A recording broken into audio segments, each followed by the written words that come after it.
Hi friends, welcome to my channel. இன்றைக்கி நம்ம பார்க்க போகிறது ஒரு சூப்பரான பெப்பர் மட்டன் கிரேவி தாங்க. எப்படி செய்கிறதுங்க பார்க்க போகிறோம். 1 kg மட்டன் வந்து நான் க்ளீன் பண்ணி எடுத்து வச்சுருக்கேன்.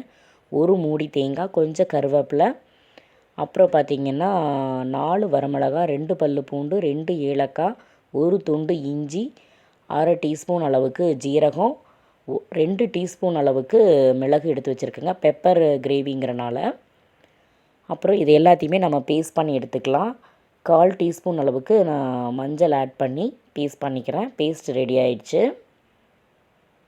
அதுக்கப்புறமா நம்ம மட்டன் தாளிக்கிறதுக்கு வந்து சின்ன வெங்காயம் கட் பண்ணி எடுத்து வச்சுருக்கேன். 2 பச்சை மிளகாய், கொஞ்சம் கருவேப்பிலை ஆட் பண்ணி நம்ம தாளிக்க போகிறோம். மட்டன்கிறதுனால நம்ம வந்து குக்கரில் தான் நம்ம வைக்க போகிறோம். குக்கரில் வச்சா தான் கொஞ்சம் சீக்கிரம் ஆகும். அதனால் இப்போது நம்ம தேவையான அளவு ஆயில் நம்ம ஆட் பண்ணிவிட்டு கடுகு நம்ம ஆட் பண்ணிக்கலாம். கடுகு பொரிஞ்சதுக்கப்புறமா நம்ம கட் பண்ணி வச்சுருக்கிற வெங்காயத்தை நம்ம உள்ளே ஆட் பண்ணிக்கலாம். வெங்காயம் நல்லா பொரிஞ்சு வந்ததுக்கப்புறமா மட்டன் பீசஸை நம்ம உள்ளே ஆட் பண்ணிக்கலாம். இது வந்து பார்த்திங்கன்னா சளி பிடிச்சிருந்தா, சளி இருமல் இந்த மாதிரிலாம் நமக்கு வந்துச்சுன்னா நம்ம பார்த்திங்கன்னா இந்த மாதிரி பெப்பர் கிரேவியில் நம்ம சாப்பிடும்போது நமக்கு சளிக்கெல்லாம் ரொம்ப நல்லதுங்க.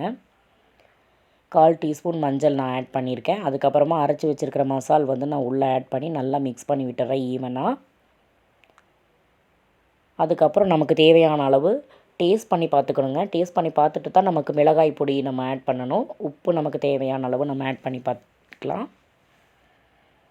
மிளகாய் பொடி மட்டும் நம்ம ஆட் பண்ணும்போது டேஸ்ட் பண்ணி பார்த்துட்டு போட்டுக்கிறது நல்லது. 2 டீஸ்பூன் அளவுக்கு நம்ம மிளகு போட்டிருக்கோங்க. அப்புறம் 2 பச்சை மிளகாய் போட்டிருக்கோம்.